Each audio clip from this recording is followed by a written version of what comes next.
You are not the driver of your own life. You are the passenger. You think you are making choices. You think you decide who to love, what to fear, and when to get angry. You are wrong. There is a stranger living in your house. A silent partner who controls your behavior, sabotages your success, and dictates your fate, and you don't even know his name. Carl Jung called this the shadow, and he left us a warning that most of the modern world has ignored to its own peril.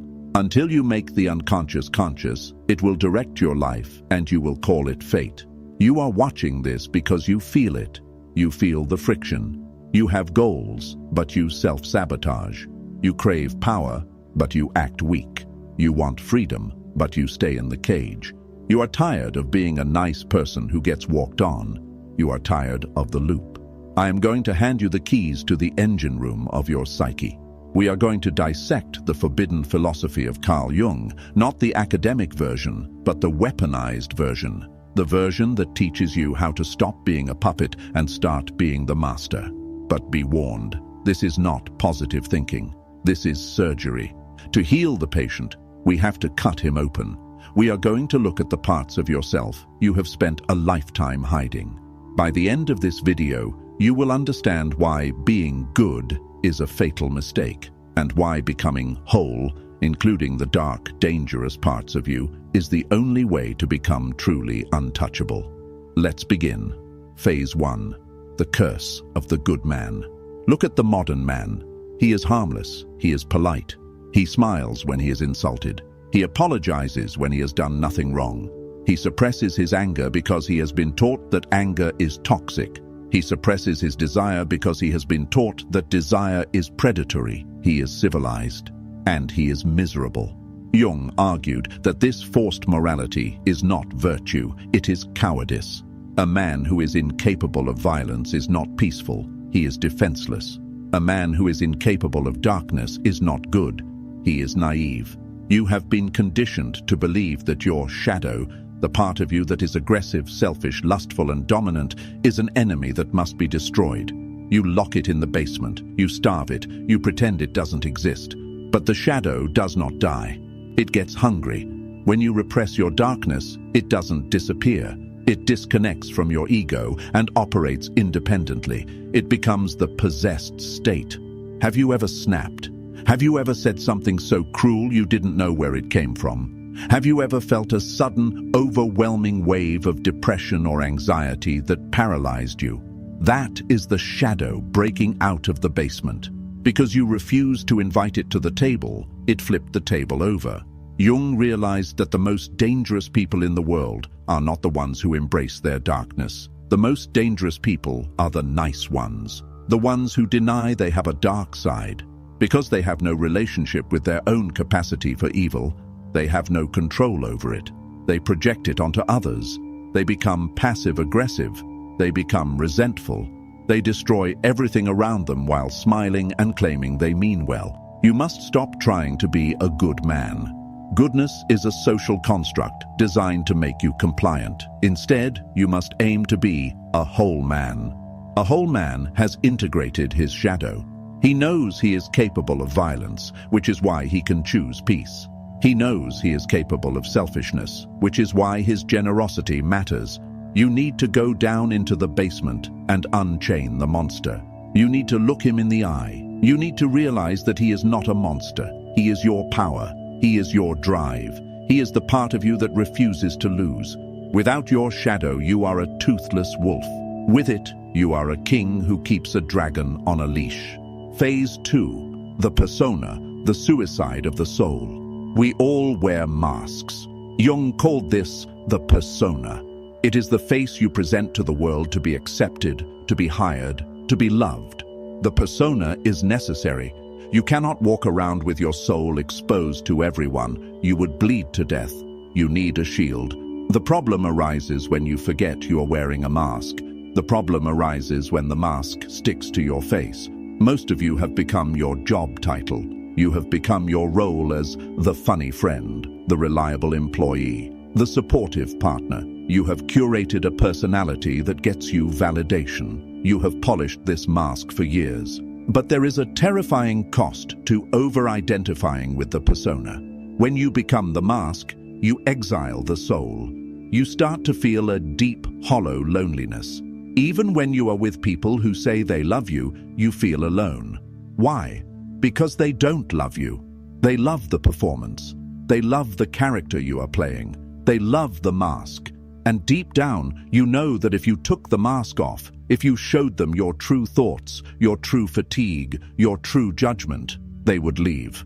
So you keep acting, and the acting drains you. It makes you resent the very people you are performing for. Jung warned, the persona is that which in reality one is not, but which oneself, as well as others, think one is. It is a simulation, a collective hallucination. To become an outlier, you must create a separation. You must treat your persona like a suit of armor.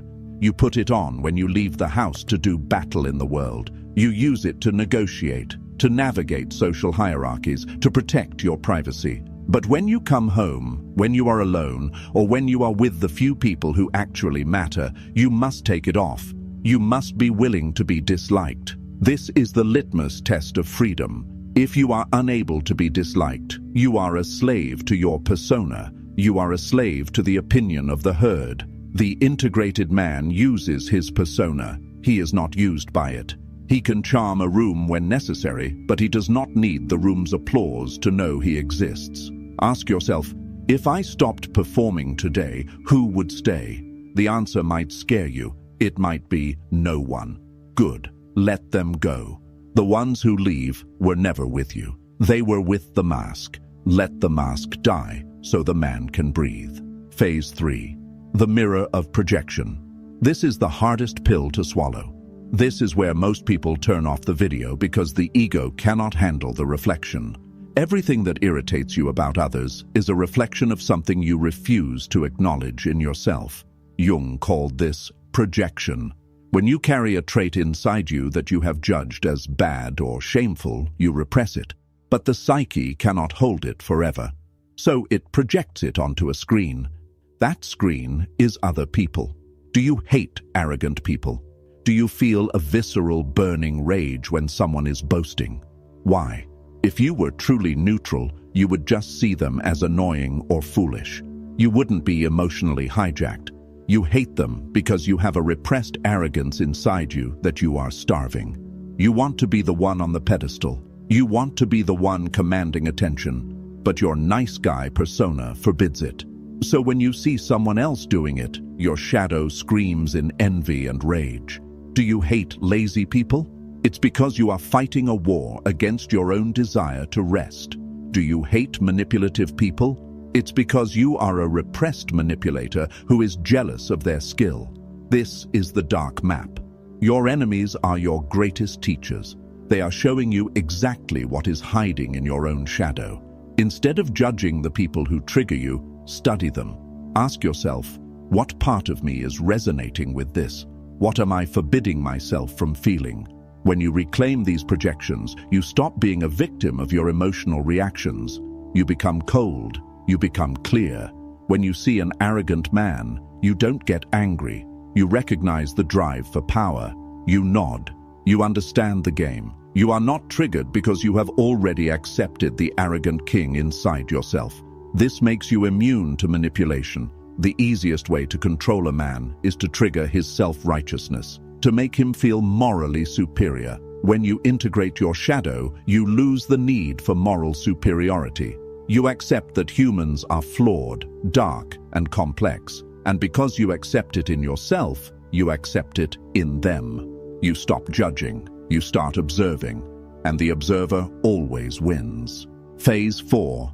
The gold in the darkness. We have spoken about the shadow as a place of repressed aggression and taboo, but Jung discovered something else in the dark. The shadow is 90% pure gold. When you were a child, you were likely shamed for things that were actually your strengths. Maybe you were loud and you were told to be quiet, so you repressed your voice. Now you are an adult who is afraid to speak up in meetings, afraid to set boundaries. Your loudness is in the shadow. Maybe you were curious and rebellious and you were told to sit still and obey. So you repressed your creativity. Now you are an adult who follows rules that make you poor and miserable. Your rebellion is in the shadow. Maybe you were emotional and sensitive and you were told, boys don't cry, so you repressed your intuition. Now you are a man who is numb, unable to connect with women, unable to feel art or music. Your passion is in the shadow. Shadow work is not just about managing evil. It is about recovering your genius. The energy you spend holding the door shut on your shadow is the energy you could be using to build an empire. Jung said that the shadow contains the instinctive forces of man. It is the battery. When you stop fighting yourself, you get that energy back. Imagine what you could do if you weren't constantly policing your own thoughts. Imagine the charisma you would have if you weren't filtering every word through a polite filter. People are drawn to the shadow. We love anti-heroes. We love Tony Soprano, Walter White, the Joker. Why? Because they are free. They act on their impulses. They say what we are too terrified to say. They are uninhibited. You can have that magnetism without being a criminal. You can have that edge without destroying your life. It comes from the integration. Start saying what you actually think. Start doing what you actually want. Stop asking for permission. The moment you stop apologizing for your existence, the world starts respecting your presence.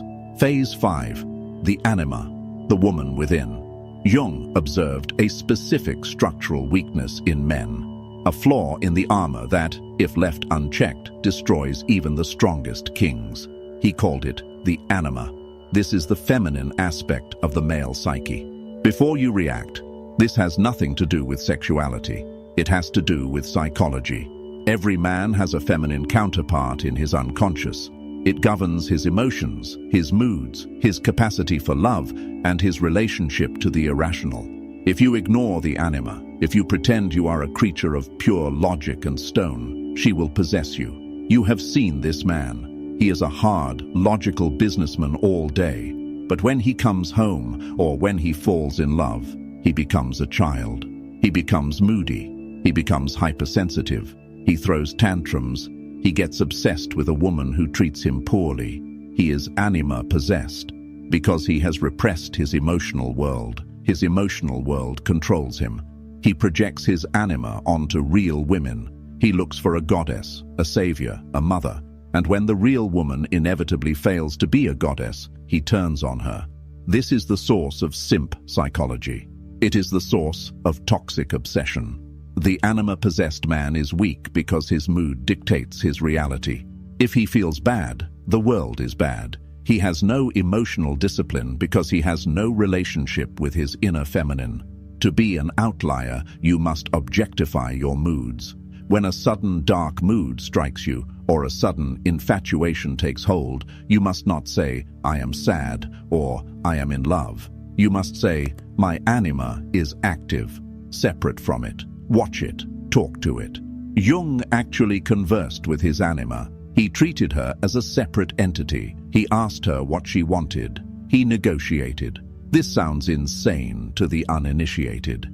It is the highest form of sanity. By engaging with your emotions consciously, you prevent them from hijacking your behavior. You take the wheel back. A man who has integrated his anima is dangerous in the best way. He is cold and logical when he needs to be, but he can read the emotional temperature of a room instantly. He can understand women not as mysterious aliens, but as reflections of a part of himself. He cannot be seduced by beauty alone because he already possesses beauty within himself. He is whole.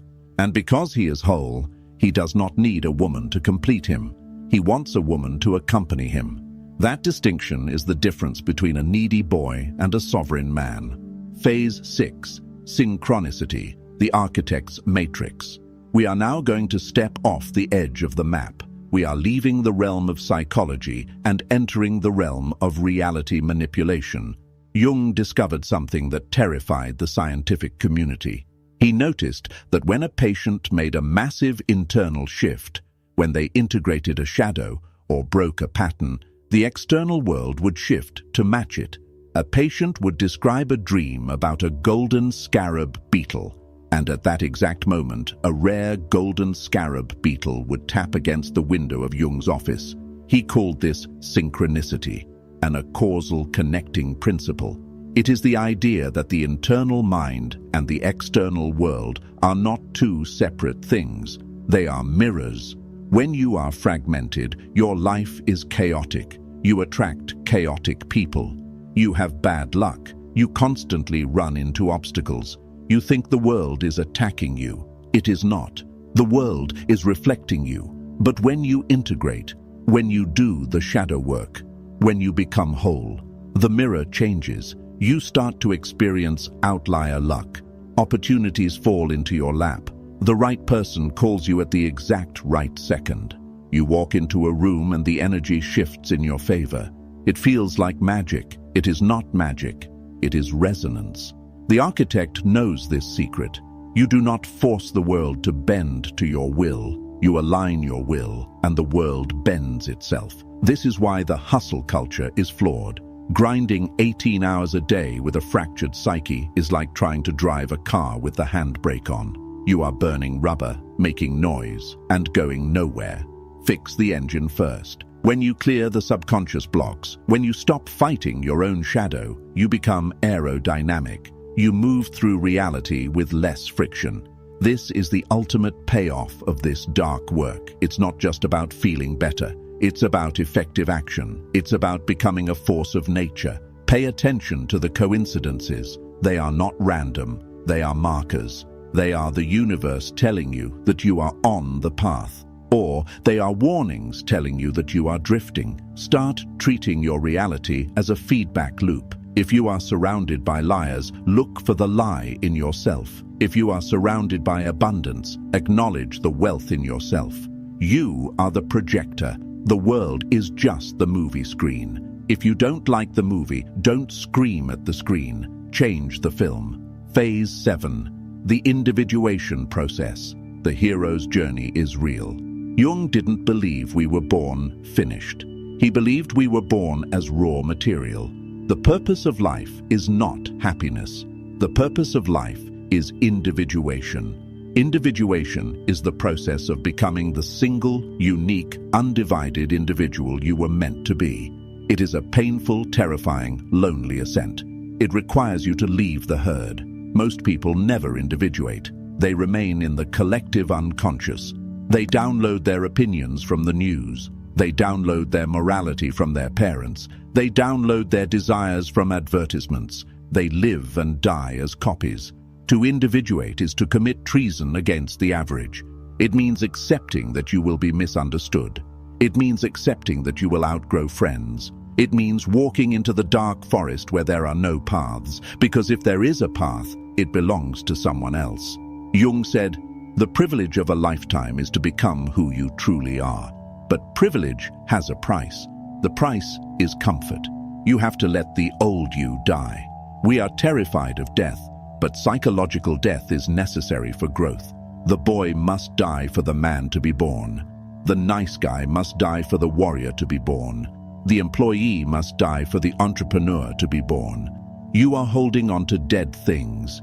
You are dragging the corpse of your past self behind you because you are afraid of the void. Drop the corpse, enter the void. In that space of uncertainty, where you don't know who you are anymore, that is where the alchemy happens. That is where the new self is forged. This is the hero's journey. It is not a story in a book. It is your life. And right now, you are standing at the threshold. The call to adventure is ringing. Will you answer it, or will you go back to sleep? Phase 8. The danger of uncalled knowledge. I must give you a warning. Jung wrote, "Beware of unearned wisdom. Information without integration is dangerous." Watching this video makes you feel powerful. It gives you a dopamine hit. You feel like you know the secrets. But knowing the path is not walking the path. If you take these concepts, shadow, anima, projection, and you use them just to analyze others, just to sound smart at dinner parties, just to diagnose your ex, you are abusing the knowledge. You are using it to inflate your ego, not to build your soul. This is the trap of the intellectual magician. The man who reads everything but changes nothing. He knows the map of the mountain perfectly, but he has never climbed a single step. He is still at the bottom, shivering in the cold, clutching his map, telling everyone how great the view is from the top. Don't be that man. Shadow work is not a concept. It is a practice. It is the sweaty, uncomfortable, terrifying practice of catching yourself in a lie, of apologizing when your ego wants to defend, of sitting in silence when you want to distract yourself, of feeling the pain you have been running from for 20 years. It is not glamorous. It does not look cool on Instagram. It is work. That is why it is called shadow work. But the reward is reality. The reward is waking up and realizing that the voice in your head is finally your own. That the fear is gone, replaced by a quiet, vibrating capability. That you are no longer a leaf blowing in the wind, but the wind itself. So, how do you begin? You don't need a therapist. You don't need a guru. You need a notebook and a spine. Here is the protocol. 1. The shadow journal.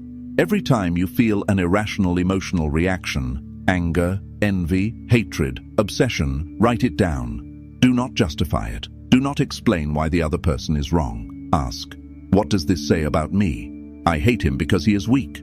I hate the weakness in myself. I am jealous of his money. I am ashamed of my lack of ambition. Find the gold. In the weakness is the desire for strength. In the shame is the map to your potential. 2. The persona audit. List the roles you play.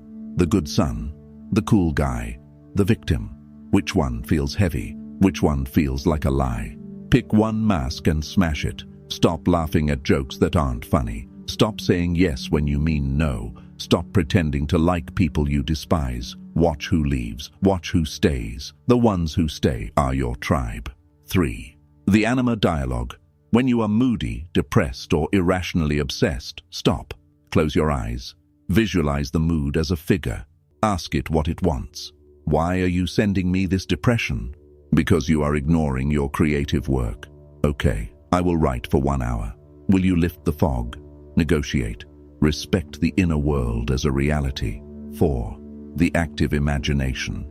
Sit in silence. Invite the shadow. Visualize the version of you that you are afraid of. The violent one, the greedy one, the savage one. Don't kill him. Shake his hand. Ask him, what power do you have that I need?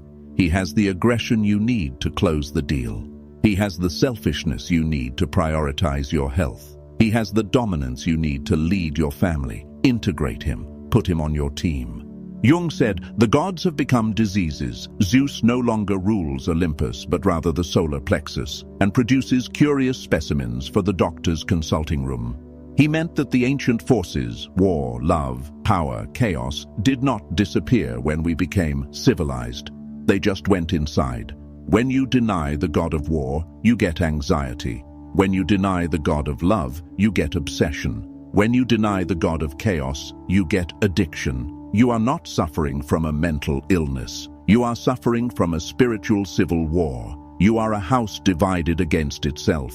The cure is not a pill. The cure is a treaty. You must call a truce with your demons. You must realize they are not demons. They are just angels you have exiled. This is the path of the outlier. While the rest of the world is running from their darkness, buying things to numb the pain, scrolling to avoid the silence, you will turn around. You will face the cave. You will walk into the dark. And you will find that the thing you were most afraid of is the only thing that can save you. This is not about becoming happy. Happiness is cheap. Happiness comes and goes. This is about becoming real. Real things last. Real things have gravity. Real things cannot be broken. If you watch one video this year, let it be the catalyst for this. Do not let this be just another piece of content you consumed. Let it be the funeral for the person you used to be. The shadow is waiting, the clock is ticking, and the stranger in your house. He wants to talk.